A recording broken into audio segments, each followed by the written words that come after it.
Hello दोस्तों, नमस्कार।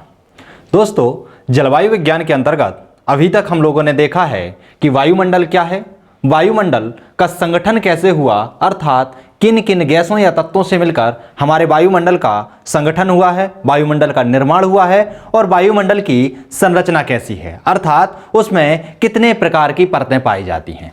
आज के इस वीडियो में हम देखेंगे और अध्ययन करेंगे सूर्य एवं पृथ्वी के ऊष्मा बजट का।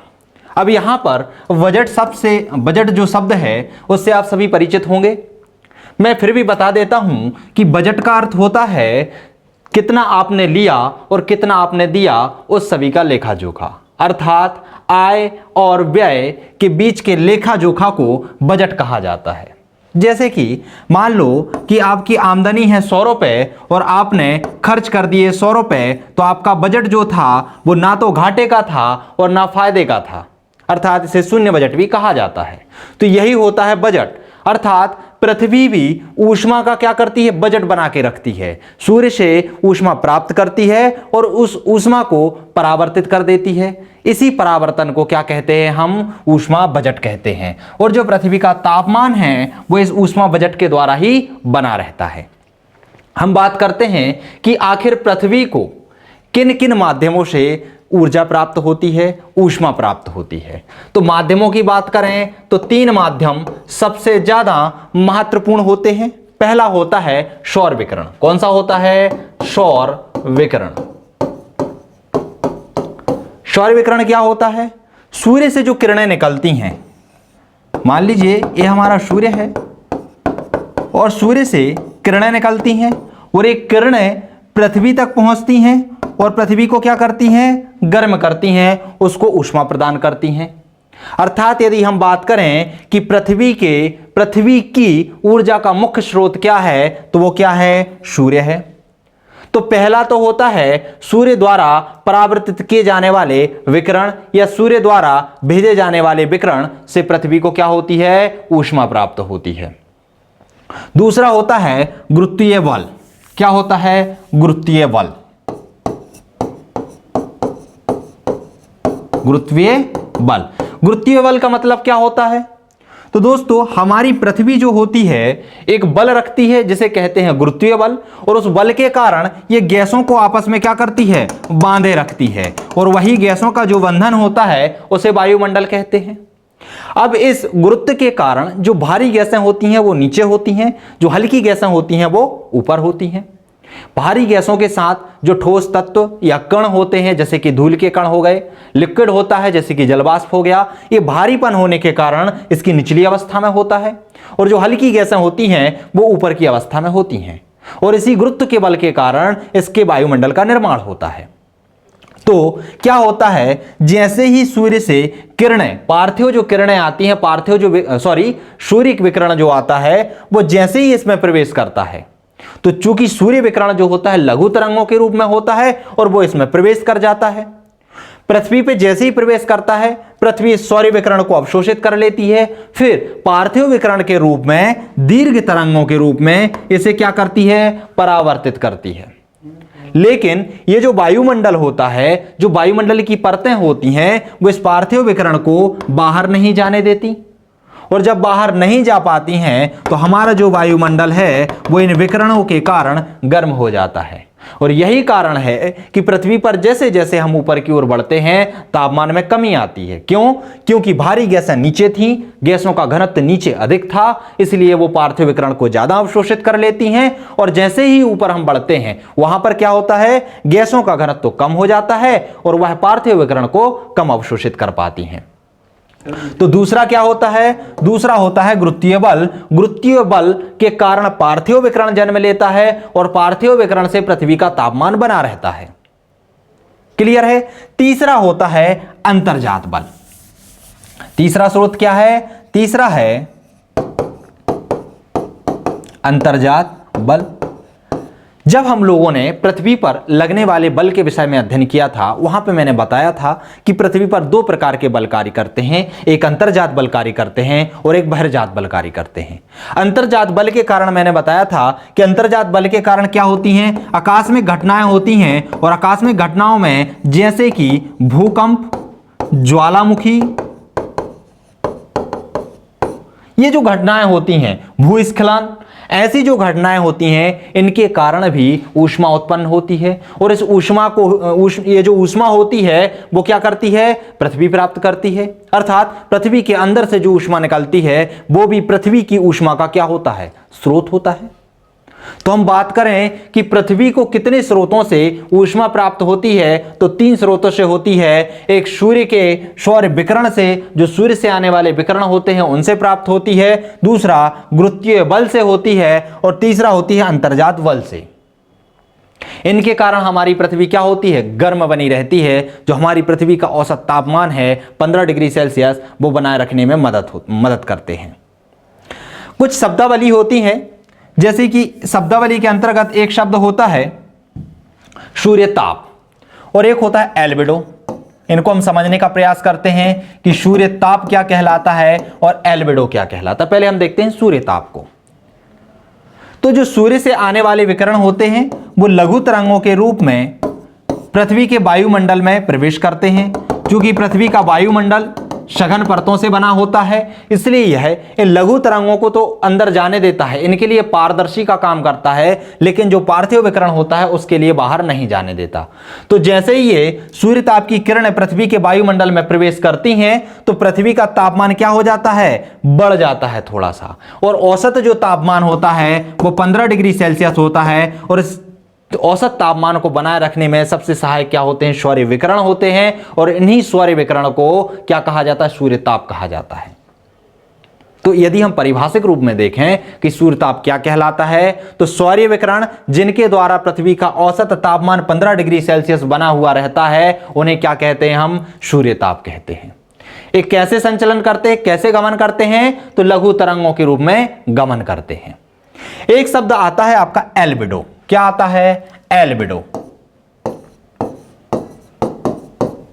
एल्बिडो, एल्बिडो को हिंदी में दीप्त प्रसारण अनुपात कहा जाता है। क्या कहा जाता है, दीप्त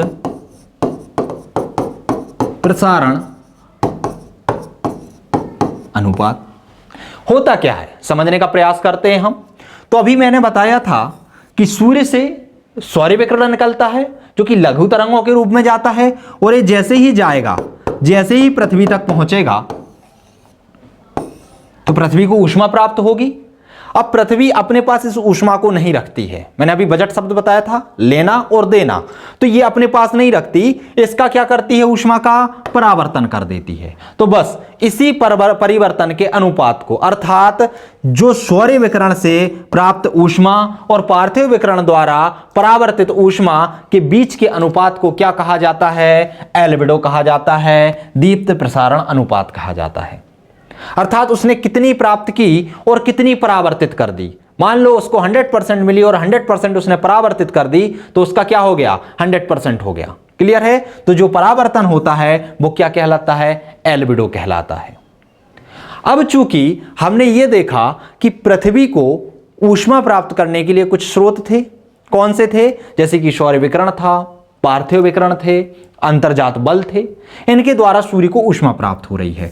तो पृथ्वी जो है उसमें सभी जगह ऊष्मा तो समान होनी चाहिए, तापमान समान होना चाहिए, लेकिन ऐसा पाया नहीं जाता। जो पृथ्वी है उसके तापमान में विषमता पाई जाती है। आप लोगों ने देखा होगा पृथ्वी पर कहीं पर बर्फ जमी होती है तो कहीं पर तापमान बहुत अधिक होता है, कहीं पर लोग गोरे होते हैं तो कहीं पर लोग काले होते हैं। तो ये जो तापमान में विषमता होती है इसके पीछे बहुत सारे कारण उत्तरदायी होते हैं। समझने का प्रयास करते हैं कि जब सारी पृथ्वी के लिए ऊष्मा का मुख्य स्रोत सूर्य है, सूर्य से ही ऊष्मा प्राप्त हो रही है और सूर्य तो बराबर ऊष्मा देगा, लेकिन उसके बावजूद भी पृथ्वी पर ऊष्मा असमान क्यों पाई जाती है, तापमान में असमानता क्यों पाई जाती है। देखते हैं हम कि आखिर कौन कौन से कारण हैं जो पृथ्वी के तापमान को क्या करते हैं, असमान बनाए रखते हैं। पहला कारण होता है अक्षांश। मैंने आप लोगों को बताया था कि पृथ्वी पर जो आड़ी रेखाएं खिंची होती हैं उन्हें क्या कहते हैं, अक्षांश रेखाएं कहते हैं। और ये अक्षांश रेखाएं तापमान को निर्धारित करती हैं, जलवायु को निर्धारित करती हैं। अब ये कैसे करती हैं, समझने का प्रयास करते हैं।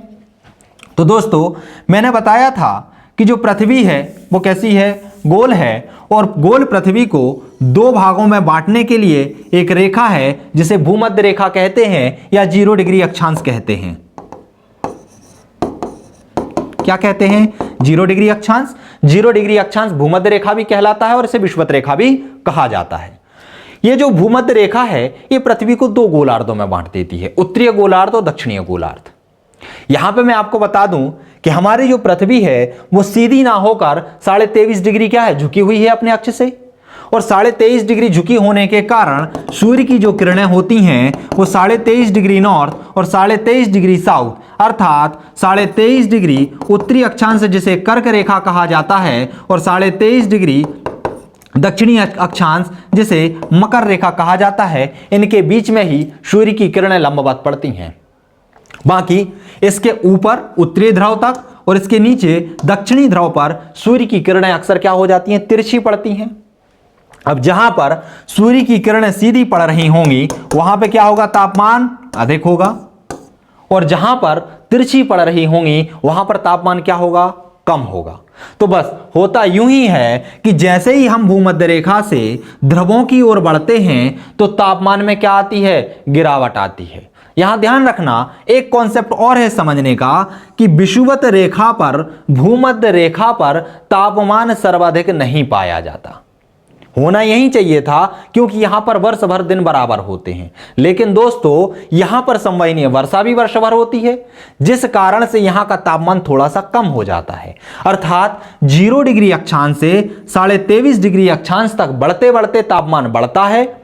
सबसे ज्यादा 23 डिग्री उत्तरी अक्षांश और 23 डिग्री दक्षिणी अक्षांश अर्थात मकर रेखा और कर्क रेखा पर पृथ्वी का तापमान सर्वाधिक होता है। इसके बाद फिर जैसे ही हम ऊपर की ओर बढ़ेंगे, चाहे उत्तरी ध्रुव की ओर बढ़ें चाहे दक्षिणी ध्रुव की ओर बढ़ें, तापमान में गिरावट आने लगती है। क्लियर है? ये चीज आपको ध्यान रखना है कि सर्वाधिक तापमान 0 डिग्री अक्षांश पे ना होकर 23.5 डिग्री नॉर्थ अर्थात कर्क रेखा और 23.5 डिग्री साउथ अर्थात मकर रेखा पर होता है। और क्या होगा कि जैसे ही हम उत्तरी ध्रुव की ओर जाएंगे या दक्षिणी ध्रुव की ओर आगे बढ़ेंगे तो तापमान में क्या आएगी, विषमता आएगी, तापमान में कमी आएगी। तो सबसे पहला पृथ्वी पर तापमान की विषमता का कारण क्या होता है, अक्षांश रेखाएं होती हैं। अक्षांश रेखाएं तापमान को निर्धारित करती हैं और इन्हीं के कारण कहीं पर तापमान अधिक तो कहीं पर तापमान कम होता है। दूसरा कारण होता है ऊंचाई। समझते हैं हम कि आखिर ऊंचाई तापमान में विषमता का कारण कैसे बनता है। दूसरा कारण क्या होता है, ऊंचाई। ऊंचाई में क्या होता है कि जैसे ही पृथ्वी में हम ऊपर की ओर बढ़ते हैं, ऊपर की ओर मतलब क्या होता है, क्षोमंडल की ऊपरी परत पर हम बढ़ेंगे। ये पृथ्वी है। पृथ्वी पर मैंने अभी वायुमंडल के संगठन में बताया था, संरचना में बताया था कि पृथ्वी पर बहुत सारी परतें हैं। सबसे निचली परत क्षोभ मंडल कहलाती है और क्षोभ मंडल में सारी मौसमी घटनाएं होती हैं। जितनी भी भारी गैसें होंगी वो नीचे होती हैं और जितनी भी हल्की गैसें होती हैं वो धीरे धीरे क्रमशः करके ऊपर की ओर जाती हैं। तो जब कभी पृथ्वी को सौर विकिरण प्राप्त होता है तो वो सौर विकिरण को क्या कर लेता है, अवशोषित कर लेता है तथा उसका फिर बाद में परावर्तन पार्थिव विकिरण के रूप में करता है। किसके रूप में करता है, पार्थिव विकिरण के रूप में करता है। अब जब ये पार्थिव विकिरण के रूप में, और पार्थिव विकिरण में कैसी तरंगें होती हैं, दीर्घ तरंगें होती हैं। और हमारे वायुमंडल की एक विशेषता होती है कि लघु तरंगों के लिए तो पारदर्शी का काम करता है लेकिन दीर्घ तरंगों को बाहर नहीं जाने देता। बस होता यही है कि जैसे ही पार्थिव विकिरण ऊपर की ओर जाता है तो यहां पर गैसों का घनत्व अधिक होता है। गैसों का घनत्व अधिक होने के कारण यहां का तापमान अधिक होगा। ये पार्थिव विकिरण को अधिक अवशोषित कर लेगा। जैसे जैसे हम पृथ्वी के ऊपर की ओर जाएंगे तो तापमान में क्या आने लगेगी, कमी आने लगेगी। और यही कारण होता है कि क्षोभ मंडल में ऊपर जाने पर प्रत्येक 1000 मीटर की ऊंचाई पर क्या होता है, 6.5 डिग्री सेल्सियस टेम्परेचर कम हो जाता है। समझ रहे हैं? यदि हम 165 मीटर की ऊंचाई की बात करें तो यहां पर 1 डिग्री सेल्सियस टेम्परेचर कम हो जाता है। तो ये टेम्परेचर को सामान्य ह्रास दर कहा जाता है कि इस दर से क्षोभ मंडल की सीमा तक तापमान क्या होगा, कम होगा। तो ये तापमान क्या होता जाता है, ऊपर जाने पर कम होता जाता है। इसीलिए पर्वतों पर बर्फ जमी हुई होती है और मैदानों में बर्फ नहीं जमी हुई होती है। क्लियर है? तो ऊंचाई पर जाने पर भी क्या होगा, तापमान में विषमता पाई जाएगी। तो दूसरा कारण क्या हो गया, ऊंचाई हो गई। तीसरे कारण की बात करते हैं तो तीसरा कारण होता है आपका समुद्र तट से दूरी।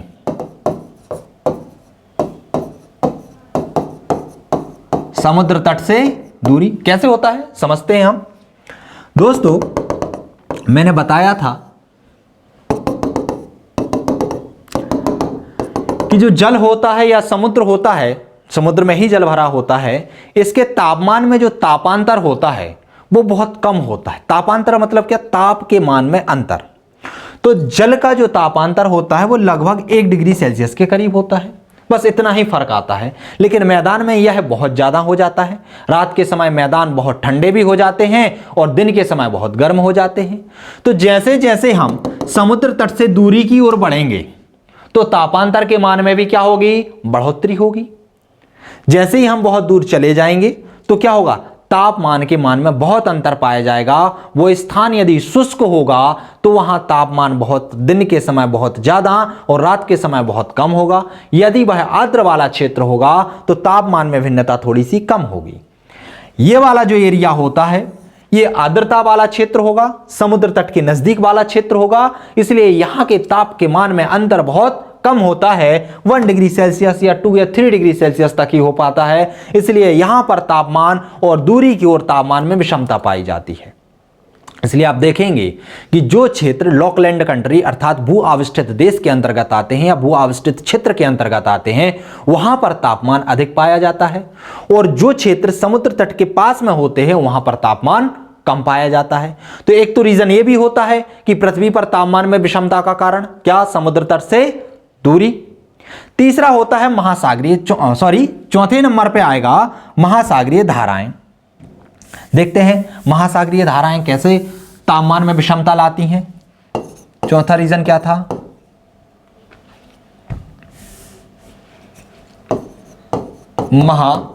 महासागरीय धाराएं। तो दोस्तों मैंने बताया था जब हम ओशिनोग्राफी पढ़ रहे थे, समुद्र विज्ञान पढ़ रहे थे, उसके अंतर्गत जब हमने जलधाराओं का अध्ययन किया था तो उसमें मैंने बताया था कि जलधाराएं 2 प्रकार की होती हैं, एक ठंडी जलधाराएं होती हैं और एक गर्म जलधाराएं होती हैं। और जलधाराएं वर्ष भर प्रवाहमान होती हैं, एक क्षेत्र से दूसरी क्षेत्र की ओर गति करती रहती हैं। तो दोस्तों जैसे ही गर्म जलधारा किसी ठंडे क्षेत्र के संपर्क में आती है या किसी अन्य क्षेत्र के संपर्क में आती है तो वह वहां के तापमान में अंतर ला देती है। मान लो यदि गर्म जलधारा संपर्क में आती है तो वहां के तापमान को बढ़ा देगी। जैसे कि आपको पता है नॉर्वेजियन की धारा का हमने अध्ययन किया था और हमने बोला था कि नॉर्वे के तटों पर जैसे ही चलती है तो यहां के बंदरगाहों को क्या कर देती है, यहां के बंदरगाहों पर जमी हुई बर्फ को पिघला देती है और यहां के बंदरगाहों में क्या हो जाता है, वर्ष भर आवागमन बना रहता है। इसीलिए जो नॉर्वेजियन की धारा थी उसे क्या कहा गया था, यूरोप का कंबल कहा गया था। तो ये धाराएं ऐसे ही करती हैं कि जिस क्षेत्र के संपर्क में आती हैं वहां के तापमान में परिवर्तन ला देती हैं। यदि गर्म जलधारा होगी तो वहां के क्षेत्र के तापमान को बढ़ा देगी और यदि ठंडी जलधारा होगी तो वहां के क्षेत्र के तापमान को कम कर देगी। क्लियर है। तो क्या करती हैं महासागरीय धाराएं भी पृथ्वी के तापमान में विषमता का मुख्य कारण मानी जाती हैं। क्यों, क्योंकि ये क्या कर रही हैं, एक क्षेत्र में तो तापमान को बढ़ा रही हैं और दूसरी धाराएं एक क्षेत्र में तापमान को कम कर रही हैं। इसी तरीके से 5वें नंबर की यदि हम बात करें कि 5वें नंबर पर क्या आता है कि वो पृथ्वी के तापमान में विषमता लाता है तो वो होती हैं वायु राशियां। अब आप सोच रहे हो कि वायु राशियां कैसे तापमान में परिवर्तन लाती हैं। तो दोस्तों जिस तरीके से महासागरीय धाराएं 2 प्रकार की होती हैं, एक ठंडी होती हैं और एक गर्म होती हैं, उसी प्रकार से वायु राशियां भी 2 प्रकार की होती हैं, ठंडी होती हैं और गर्म होती हैं। और ये वायु राशियां जिस क्षेत्र के संपर्क में आती हैं वह अपनी प्रकृति के आधार पर वहां के तापमान में परिवर्तन कर देती हैं। यदि ठंडी वायु राशियां किसी क्षेत्र के संपर्क में आती हैं तो वहां के तापमान को गिरा देंगी और यदि गर्म जल राशियां उस क्षेत्र के संपर्क में आती हैं तो उस क्षेत्र के तापमान को बढ़ा देंगी। तो ये मुख्यतः 5 कारण होते हैं। कौन कौन से कारण थे, 1 मिनट में रिवाइज कर लेते हैं। पहला कारण था अक्षांश। अक्षांश में जैसे ही हम 0 डिग्री से उत्तरी ध्रुव या दक्षिणी ध्रुव की ओर जाते हैं तापमान में क्रमशः कमी आती है। 0 डिग्री पर तापमान कम पाया जाता है, 0 डिग्री की अपेक्षा 23.5 डिग्री उत्तरी अक्षांश जिसे कर्क रेखा कहा जाता है और 23.5 डिग्री दक्षिणी अक्षांश जिसे मकर रेखा कहा जाता है, वहां पर तापमान सर्वाधिक पाया जाता है। दूसरे नंबर पर हमने देखा था ऊंचाई। ऊंचाई अर्थात पृथ्वी से ऊपर की ओर जाने पर क्षोभ मंडल में प्रत्येक 165 मीटर की ऊंचाई पर 1 डिग्री सेल्सियस टेम्परेचर कम हो जाता है। यदि हम 1000 मीटर की बात करें तो 1000 मीटर पर 6.5 डिग्री सेल्सियस टेम्परेचर क्या हो जाता है, तापमान कम हो जाता है।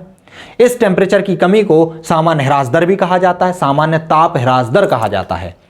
क्लियर है? तो इस तरीके से ताप में विषमता होगी। तीसरे कारण की हम बात करें तो तीसरे कारण पे हमने देखा था समुद्र तट से दूरी, क्योंकि हमने बताया है कि जो जल होता है उसके ताप के मान में अंतर बहुत कम होता है, अर्थात उसके तापमान में अंतर बहुत कम होता है, लगभग 1 डिग्री या 2 डिग्री सेल्सियस के करीब होता है। लेकिन जैसे ही हम समुद्र तट से दूरी की ओर जाएंगे, स्थल में जाएंगे, तो स्थल का तापांतर बहुत अधिक होता है और अधिक होने के कारण वहां के तापमान में विषमता पाई जाती है। चौथा कारण हमने देखा था महासागरीय धाराएं और 5वें नंबर पर देखा था वायु राशियां। तो महासागरीय धाराएं और वायु राशियां दोनों ही 2 प्रकार की होती हैं, एक ठंडी होती हैं और एक गर्म होती हैं। ठंडी जल धाराएं या वायु राशियां जिस क्षेत्र के संपर्क में आएंगी वो उस क्षेत्र के तापमान को कम कर देंगी, और गर्म जल धाराएं और गर्म वायु राशियां जिस क्षेत्र के संपर्क में आएंगी वो वहां के तापमान को बढ़ा देंगी। इस तरीके से पृथ्वी के तापमान में विषमता पाई जाती है। सूर्य, पार्थिव विकिरण और अंतर्जात बल के कारण ऊष्मा तो पूरी पृथ्वी को बराबर मिलती है, लेकिन इन कारणों के कारण उसके तापमान में विषमता पाई जाती है। इसके आगे हम बात करते हैं कि आखिर पृथ्वी का ऊष्मा बजट क्या है। समझने का प्रयास करते हैं हम पृथ्वी के ऊष्मा बजट को।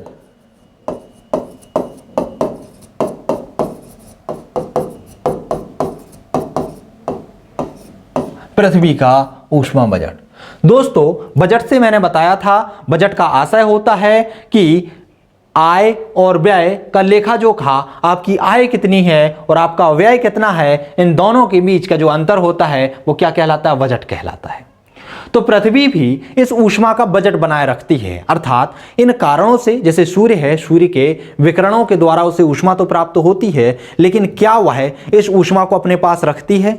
नहीं रखती। यह इसे वापस सूर्य को कर देती है। सूर्य के पास तो नहीं जाती, लेकिन अंतरिक्ष में इसको परावर्तित कर देती है, अपने पास कुछ नहीं रखती।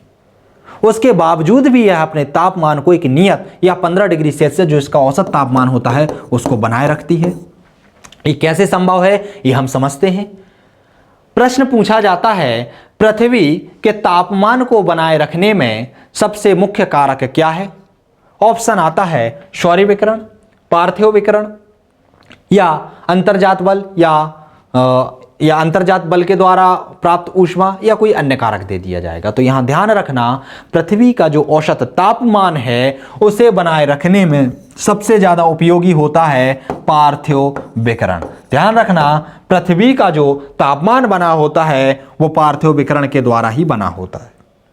समझते हैं हम कैसे पार्थिव विकिरण के द्वारा पृथ्वी का तापमान बना रहता है, और इसके साथ ही समझने का प्रयास करेंगे कि पृथ्वी अपना ऊष्मा का बजट किस तरीके से संचालित करती है, किस तरीके से बनाती है। आखिर सूर्य से जो ऊष्मा आ रही है, जो विकिरण आ रहे हैं, वो कितनी मात्रा में पृथ्वी तक पहुंचते हैं और किन किन माध्यमों के माध्यम से ये पृथ्वी उस ऊष्मा को परावर्तित कर देती है। चलिए हम समझते हैं पृथ्वी का ऊष्मा बजट। तो दोस्तों, हमें पता है ये हमारी पृथ्वी है।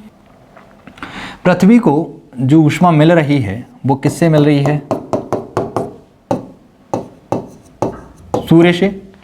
कैसे मिल रही है? सौर विकिरणों के द्वारा मिल रही है। तो ये सौर विकिरण के रूप में ऊष्मा आगे बढ़ती है। कितनी है? 100% है। मतलब 100% ऊष्मा सूर्य अपने ओर से निकालता है, ये आगे बढ़ती है।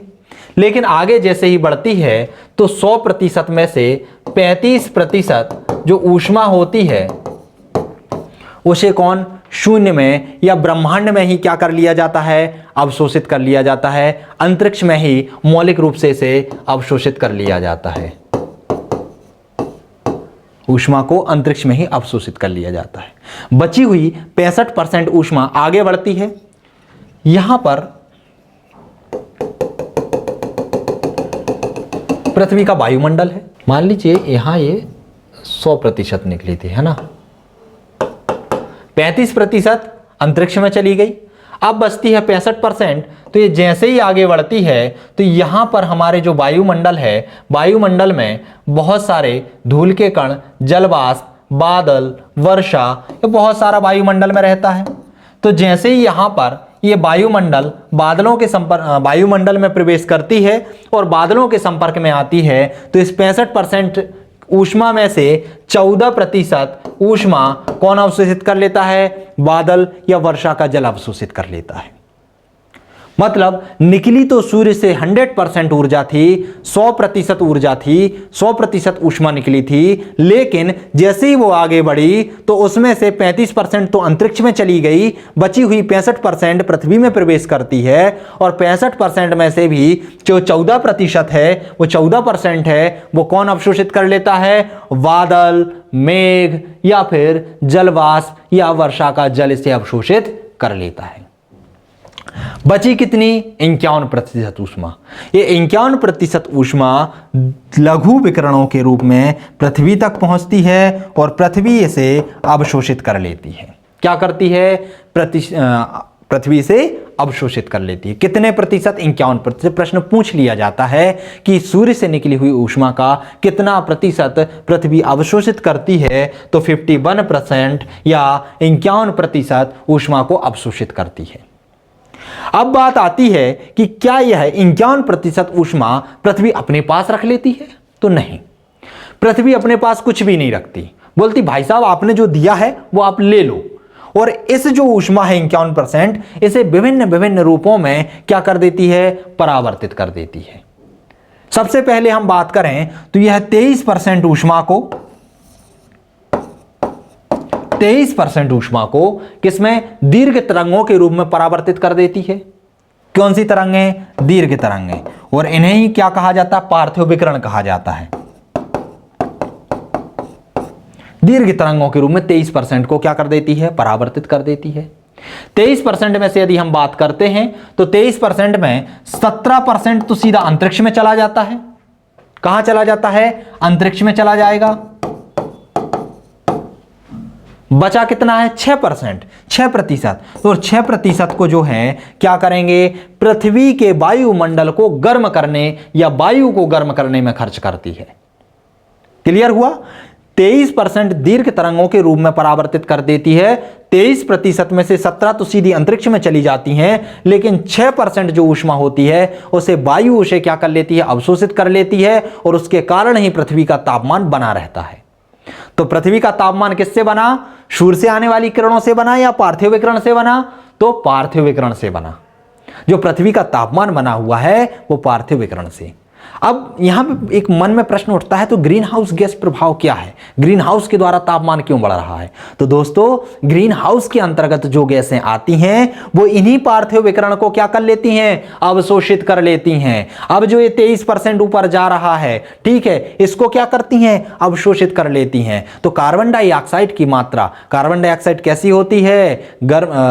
ठंडी होती है, ये ज्वलनशील नहीं होती, लेकिन ये क्या करती है? इन पार्थिव विकिरण को अवशोषित करने की क्षमता बहुत ज्यादा रखती है, और पार्थिव विकिरण को जैसे ही अवशोषित करेगी तापमान में क्या कर देगी? वृद्धि कर देगी। तो क्लियर हुआ? तो पार्थिव विकिरण क्या करते हैं? पृथ्वी के तापमान को बनाए रखने में मदद करते हैं। तो पृथ्वी ने क्या किया? 51% ऊर्जा में से 23% ऊर्जा को दीर्घ तरंगों के रूप में परावर्तित कर दिया। उस 23% में से भी 6%, यदि इसके दो भाग करें तो 6% वायुमंडल को या वायु को गर्म करने में खर्च किया, और 17% सीधे अंतरिक्ष में भेज दिया। इसके बाद 9% ऊर्जा को यह विक्षोभ और संवहन में खर्च करता है। जो वायु का विक्षोभ होता है, पवनों का विक्षोभ होता है, और जो संवहन होता है उसमें 9% खर्च करता है। और बची हुई 19% जो ऊष्मा होती है उसे किसके लिए? पानी के वाष्प उत्सर्जन के लिए खर्च करता है, पानी के वाष्पीकरण में खर्च करता है। और यही पानी, ये जल जो बाष्प बन के ऊपर जाता है, बादलों का रूप लेता है, फिर कहीं ना कहीं आके वर्षा के रूप में नीचे आ जाता है। तो इस तरीके से पृथ्वी सूर्य से 51% ऊष्मा प्राप्त करती है और 51% ऊष्मा अन्य भागों में उनको गर्म करने में या अन्य क्रिया करने में खर्च कर देती है। यही कहलाता है पृथ्वी का ऊष्मा बजट। अर्थात उसने जितना लिया था उतना किन्हीं माध्यमों के द्वारा उसको वापस कर दिया। अब ये जो ऊष्मा होती है, ये 17%, ये 6%, ये 9%, ये 19%, ये मिलकर फिर से अंतरिक्ष में वापस चली जाती है और उसके बावजूद भी पृथ्वी का जो तापमान है वो 15 डिग्री सेल्सियस बन जाता है। एक आश्चर्य की बात है कि ना हमने कुछ लिया और ना हमने जितना लिया हमने उतना दे दिया, उसके बावजूद भी हमने अपना तापमान बनाए रखा। मतलब पृथ्वी के पास पहले कुछ नहीं था, ऊष्मा नहीं थी। ऊष्मा किससे ले रहा था? सूर्य से ले रही थी। ऊष्मा ली, वापस कर दी, उसके बावजूद भी हमने अपना तापमान बना लिया। वो क्यों हो रहा है? वो ऊष्मा बजट के द्वारा हो रहा है और वो इन जो गैसों की प्रकृति है, गैसों का घनत्व है, उनके कारण हो रहा है। ये ऊष्मा तो पूरी परावर्तित हो गई, लेकिन फिर भी हमारा तापमान बना रहा। ये क्या कहलाता है? ये कहलाता है पृथ्वी का ऊष्मा बजट। तो हमने ये देखा कि आखिर पृथ्वी का जो तापमान है इसमें विषमता का कारण क्या है। हमने ये भी देखा कि पृथ्वी का ऊष्मा बजट किस तरीके से काम कर रहा था, किस तरीके से पृथ्वी सूर्य से ऊष्मा ले रही है और किस तरीके से इसे परावर्तित कर रही है। अब हम देखते हैं कि आखिर कौन कौन सी विधियां होती हैं जो पृथ्वी के तापन या पृथ्वी के शीतलन में काम करती हैं। अर्थात पृथ्वी को ताप प्राप्त करने में या इसके ताप को बढ़ाने में या इसको ठंडा करने में कौन कौन सी विधियां काम करती हैं। तो हमारा टॉपिक है वायुमंडल का तापन एवं शीतलन। तो दोस्तों, वायुमंडल के तापन एवं शीतलन में 4 विधियां काम करती हैं। कौन कौन सी विधियां काम करती हैं? 4 विधियां हैं। एक है विकिरण। विकिरण के द्वारा भी ऊष्मा प्राप्त होती है। समझते हैं हम किस तरीके से। पहले हम चारों नाम देख लेते हैं। पहला होता है विकिरण, दूसरा होता है संचालन या संचलन भी बोलते हैं इसे, तीसरा होता है आपका संवहन और चौथा होता है अभिवहन। ये 4 विधियां होती हैं जिनके द्वारा पृथ्वी का तापन और शीतलन होता है। समझते हैं हम कि विकिरण कैसे काम करता है। तो हमने देखा कि सूर्य से आने वाली लघु तरंगें क्या करती हैं? पृथ्वी के वातावरण को गर्म करती हैं, पृथ्वी के वातावरण में प्रवेश करती हैं। तो तरंगों के द्वारा किसी वस्तु के तापमान में वृद्धि होना क्या कहलाता है? विकिरण कहलाता है। अर्थात विकिरण के माध्यम से डायरेक्ट या सीधे उस वस्तु के तापमान में परिवर्तन हो जाए तो वो किस विधि, कौन सी विधि कहलाती है? वो कहलाती है विकिरण की विधि। समझ गए? तरंगों के माध्यम से किसी वस्तु के तापमान में परिवर्तन विकिरण कहलाता है। दूसरी आती है संचालन। ध्यान रखना, विकिरण तीनों माध्यम, ठोस, द्रव और गैस, तीनों को गर्म करने की विधि होती है। संचलन जो होती है वो अक्सर करके ठोस में कार्य करती है। जब कभी हम किसी वस्तु को गर्म करते हैं, किसी धातु को गर्म करते हैं, तो जिस छोर पे हम उसे गर्म करते हैं तो वह है अधिक तापमान से निम्न तापमान की ओर ऊष्मा का क्या होने लगता है? संचलन होने लगता है। ऊष्मा चलने लगती है और इसी विधि को कहते हैं संचालन। आपने देखा होगा कि कभी आप किसी लोहे की धातु को यदि हम गैस पर गर्म करते हैं तो कुछ देर बाद यहाँ का हिस्सा जो हम गर्म करते हैं धीरे धीरे ये सारी की सारी रॉड क्या हो जाती है? गर्म हो जाती है। वो होता है चलन के कारण, संचलन के कारण। क्योंकि यहाँ के अणु जैसे ही गर्म होते हैं तो अणु अधिक तापमान से निम्न तापमान की ओर गति करने लगते हैं और जो ठंडे होते हैं वो कहाँ आ जाते हैं? गर्म की ओर आ जाते हैं। इसलिए सारी की सारी रॉड क्या हो जाती है? गर्म हो जाती है। तो ये जो विधि कहलाती है वो कहलाती है संचलन। एक होती है संवहन। संवहन में क्या होता है कि ये पहले तो ये देख लेते हैं संवहन किन किन माध्यमों में कार्य करता है। तो संवहन जो होता है वो द्रव एवं गैस में कार्य करता है। इसमें क्या होता है कि जो अणु नीचे होते हैं, अर्थात जो अणु गर्म हो जाते हैं, वह अपना स्थान परिवर्तित कर देते हैं, अर्थात यहां से उठ के ठंडे अणुओं के स्थान पर चले जाते हैं और ठंडे अणु गर्म अणु के स्थान पर आ जाते हैं, और यह क्रिया कहलाती है संवहन। जैसे कि आप पानी को गर्म करते हैं तो पानी में क्या होता है, नीचे जब हम उसको ताप देते हैं तो नीचे का पानी गर्म होता है, गर्म होने के कारण वो हल्का होकर ऊपर आ जाता है और ऊपर का ठंडा पानी नीचे चला जाता है, और इस प्रक्रिया से आगे चलकर पूरे जो तपेले का पानी होता है, पूरा का पूरा पानी कैसा हो जाता है, गर्म हो जाता है। तो ये जो क्रिया होती है वो क्या कहलाती है, संवहन कहलाती है। चौथा होता है अभिवहन। जब कभी पवनों के माध्यम से, पवनों का या वायु का क्षैतिज वितरण होता है और क्षैतिज वितरण के कारण तापमान में परिवर्तन आ जाए तो वो क्या कहलाता है, आपका अभिवहन कहलाता है। उदाहरण के लिए आप लू का ले लीजिए। लू क्या है, एक स्थानीय पवन है जो गर्मियों के समय पर हमारे यहाँ चलती है, उत्तर भारत में चलती है, और ये क्या करती है, जहां जहां से होकर चलती है वहां के तापमान में क्या कर देती है, वृद्धि कर देती है। तो जो क्षैतिज दिशा में ऊष्मा का यदि संचलन होता है तो उसे कहा जाता है अभिवहन। संवहन क्या कहलाता है, अणुओं के द्वारा ऊष्मा का स्थान परिवर्तन कहलाता है संवहन। और एक होता है संचलन। संचलन अक्सर करके ठोसों में होता है, इसमें धातु गर्म से ठंडी की ओर अणुओं का क्या होता है, चलन होता है, और धीरे धीरे सारी की सारी धातु गर्म हो जाती है, उसे कहते हैं संचलन। और विकिरण क्या होता है कि सीधे तरंगों के माध्यम से कोई वस्तु गर्म होना, किसी वस्तु का गर्म होना विकिरण कहलाता है। तो ये चार कारण हैं जिनके कारण वायु का तापमान और शीतलन होता है। अब हम देखते हैं कुछ शब्दावलियों को, जैसे कि एक आता है आपका समताप रेखाएं। क्या होती हैं, समताप रेखाएं क्या कहलाती हैं, इसे आइसोथर्म भी कहा जाता है। ध्यान रखना, पूछ लिया जाता है आइसोथर्म क्या कहलाता है। तो आइसोथर्म क्या कहलाती हैं, समान तापमान वाले स्थानों को मिलाने वाली रेखाएं। मान लो यहाँ का 15 डिग्री सेल्सियस टेम्परेचर था और यहाँ का भी 15 डिग्री सेल्सियस टेम्परेचर है, तो उन स्थानों को मिलाने वाली रेखाओं को क्या कहा जाता है, समताप रेखाएं कहा जाता है। तो परिभाषा क्या हुई, समान तापमान वाले स्थानों को मिलाने वाली रेखाएं क्या कहलाती हैं, समताप रेखाएं कहलाती हैं।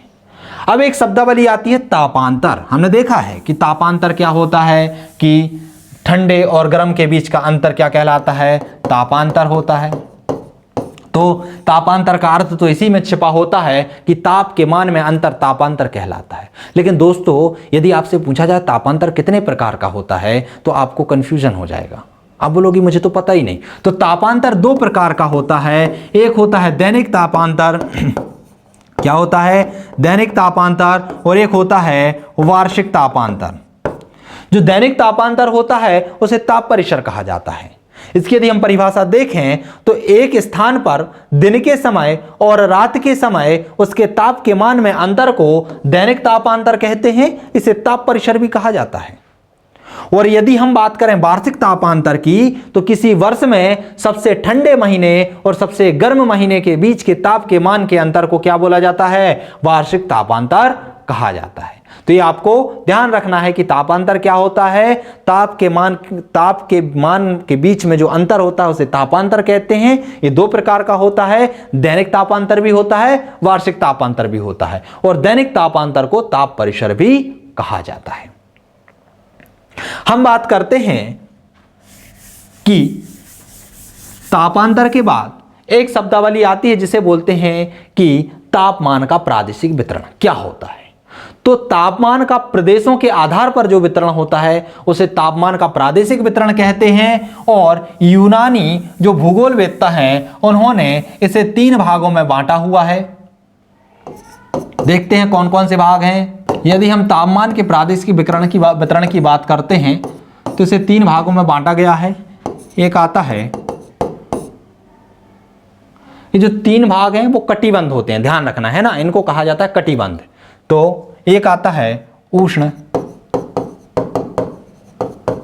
कटिबंधीय क्षेत्र, एक होता है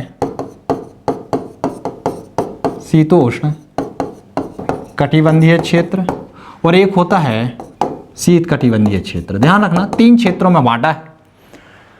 पृथ्वी के अंतर्गत हम समझने का प्रयास करते हैं इन तीनों क्षेत्रों को कि पृथ्वी पर ये क्षेत्र कहां पर है। मान लीजिए ये हमारी पृथ्वी है।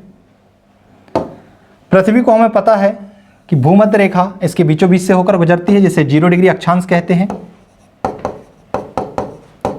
0 डिग्री अक्षांश के ऊपर एक क्षेत्र था कर्क रेखा का और एक क्षेत्र था मकर रेखा का। इसके बाद हमने एक और देखा था कि एक क्षेत्र 66.5 डिग्री नॉर्थ का था, ये साउथ का था, ये साउथ का था। तो जो मुख्यतः कटिबंध है वो 3 है। वही 3 उत्तरी अक्षांश उत्तरी गोलार्ध में भी काम करते हैं, वही दक्षिणी गोलार्ध में भी कार्य करते हैं। जो 0 डिग्री से 23.5 डिग्री नॉर्थ और 23.5 डिग्री साउथ के बीच का क्षेत्र होता है, इसे कहा जाता है उष्ण कटिबंधीय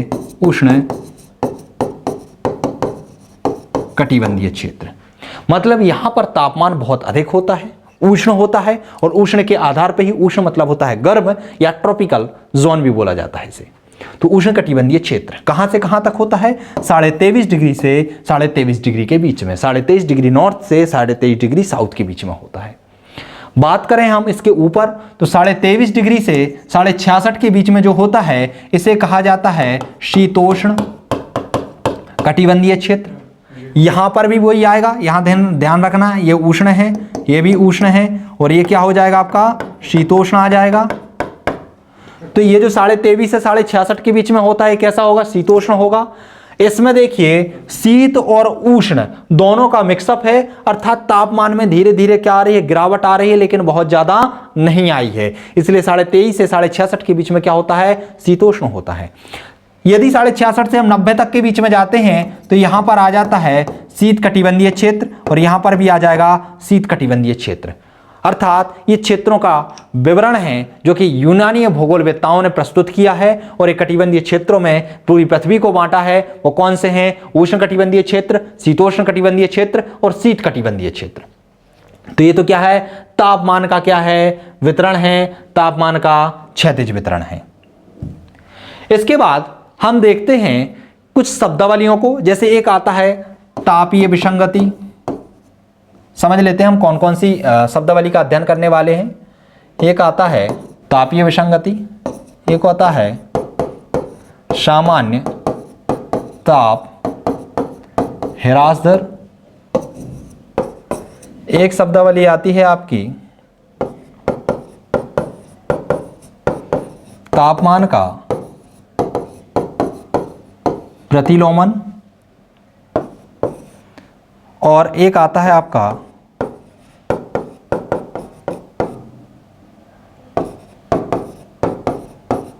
रुद्धोष्म ताप दर। इन शब्दावलियों का हमें अध्ययन करना है, एक एक करके हम देखते हैं। सबसे पहले आता है तापीय विसंगति। तापीय विसंगति क्या होता है?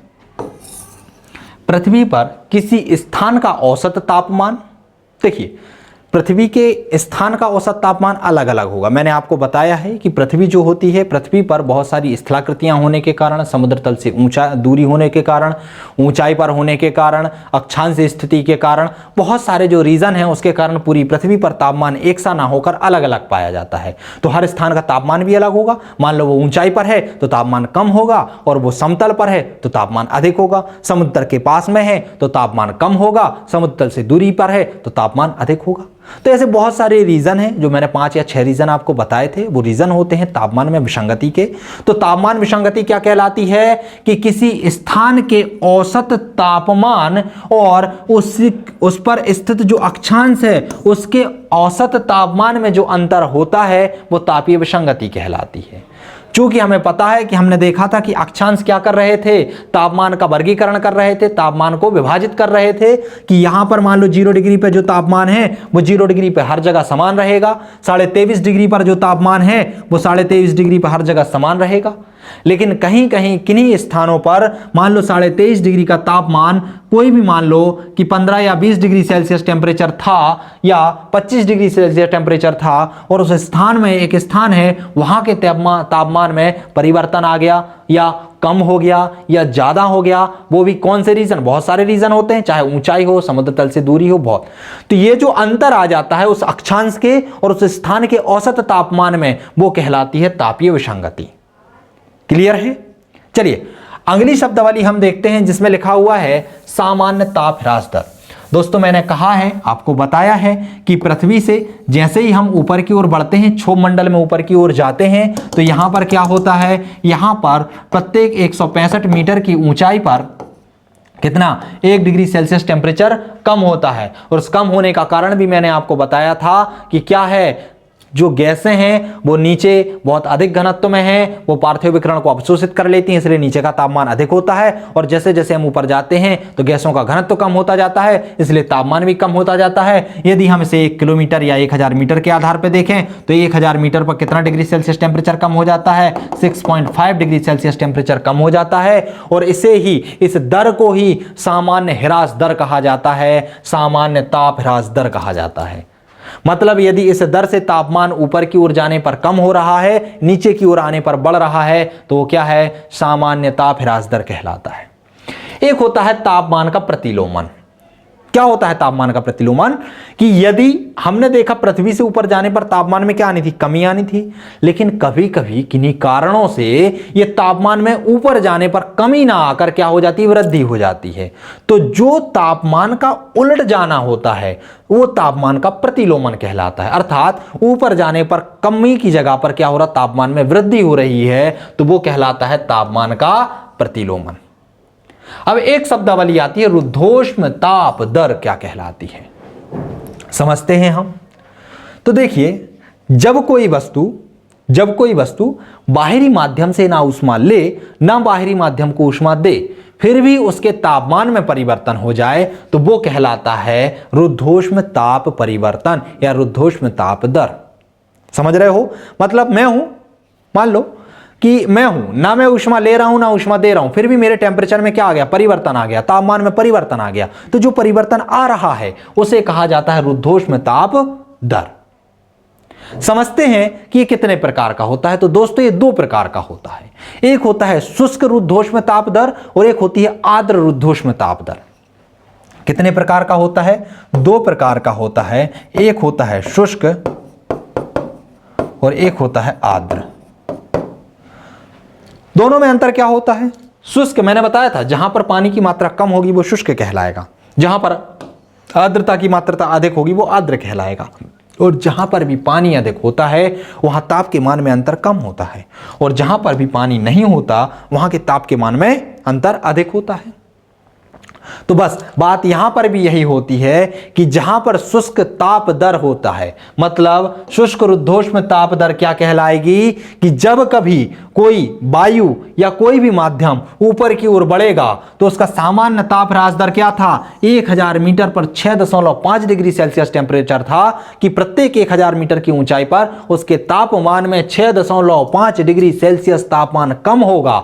लेकिन यह दर जब बहुत अधिक हो जाती है, अर्थात 1000 मीटर की ऊंचाई पर यह दर 10 डिग्री सेल्सियस टेम्परेचर हो जाए, बहुत जल्दी जल्दी ठंडे होने लगे, नीचे आने पर बहुत जल्दी जल्दी गर्म होने लगे, तो वो कहलाता है शुष्क रुद्धोष्म ताप परिवर्तन। ध्यान रखना, इसमें यह वायुमंडल से ना ऊष्मा लेती है ना वायुमंडल को ऊष्मा देती है, फिर भी इसके तापमान में क्या होता है, ये परिवर्तन हो जाता है, इसलिए इसके नाम के आगे रुद्धोष्म जुड़ा हुआ है।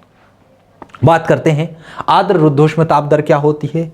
तो जब कभी ये दर कम हो जाए, अर्थात 1000 मीटर की ऊंचाई जाने पर 6.5 की जगह पर 6 डिग्री सेल्सियस टेम्परेचर हो जाए, नीचे आने पर तापमान जो बढ़ना था वो 6.5 डिग्री सेल्सियस टेम्परेचर बढ़ने की बजाय 6 डिग्री सेल्सियस, अर्थात उसके ताप में परिवर्तन की दर थोड़ी स्लो हो जाए, तो वो क्या कहलाता है, वो कहलाता है आर्द्र रुद्धोष्म ताप परिवर्तन दर।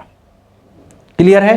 तो दोस्तों इस टॉपिक के अंतर्गत हम लोगों ने क्या समझने का प्रयास किया? हम लोगों ने सबसे पहले पृथ्वी के ऊष्मा बजट को समझा, ऊष्मा बजट के साथ पृथ्वी पर जो तापमान में विषमता हो रही थी उनको समझा, उसके साथ ही तापमान किन माध्यमों या किन विधियों के द्वारा होता है पृथ्वी पर यह भी देखा। उसके बाद कुछ शब्दावली हैं उनका अध्ययन किया हुआ है। अगले वीडियो में हम लोग तापमान के वितरण को, क्षैतिज और ऊर्ध्वाधर वितरण को देखेंगे, वायु दाव का अध्ययन करेंगे। वायु दाव के अध्ययन के साथ साथ हम पवन संचार को भी देखेंगे कि आखिर पवनें कितने प्रकार की होती हैं, वायु क्या कितने प्रकार की होती हैं, उनका संचार कैसे होता है। मिलते हैं हम अगले वीडियो में, तब तक के लिए नमस्कार।